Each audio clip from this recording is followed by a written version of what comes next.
नमस्कार, मी Amol Sormare, TSM by factory input private limited.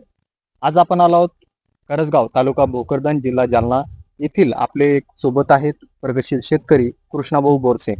यांनी त्यांच्या हरभरा पिकाला बॅक्सल डिओ हे खत वापरलंय.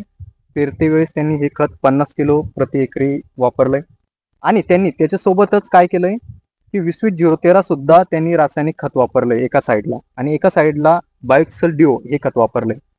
आणि त्यांना आलेले जे रिपोर्ट आहे ते प्रत्यक्ष त्यांच्याकडून आपण जाणून घेऊ. नमस्कार दादा. नमस्कार. तुम्ही हे बायक्सल डिओ हे खत वापरलं आणि बाजूला हा 20-20-13 वापरलं. कशा प्रकारचे तुम्हाला रिझल्ट आले? आता हे खुल्लेच रिझल्ट आहे. आता हे 20-20-13 आहे. हे बायो फॅक्टरचं आहे. बरं. उबळ मध्ये बी 20-20-13 मध्ये उबळ ज्यादा आहे, जास्त आहे. हा याच्यात उबळ नाहीये. हे खुल्लं चेक करून घ्यायचं नगदीच.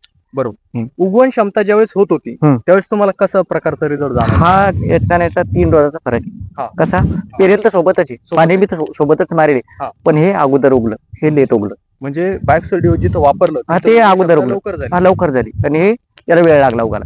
बरोबर. तर आपल्यासोबत परत आहे शेतकरी गणेश भाऊ. तुम्ही सोयाबीनला खरीप पिकाला वापरलं होतं बरोबर, तर याचे तुम्हाला कशा प्रकारचे रिझल्ट आले? रिझल्ट चांगले आले, पण ॲव्हरेज पण चांगलं आलं. तर ॲव्हरेज तुम्हाला किती क्षेत्राला किती आलाय? आम्हाला एका एकरामध्ये 29 कट्टे सोयाबीन निघली. 29 कट्टे सोयाबीन निघाली, जे आज रोजी पर्यंत तुम्हाला निघाली नव्हती बरोबर? नाही. तर तुम्ही काय सांगाल हे खत वापरण्याबद्दल शेतकऱ्यांना वापरायला पाहिजे. ॲव्हरेज पण येतं आणि 20-20-13 पेक्षा चांगल्या खाते. रासायनिक खतापेक्षा चांगला. शेतकऱ्यांना वापरायला पाहिजे.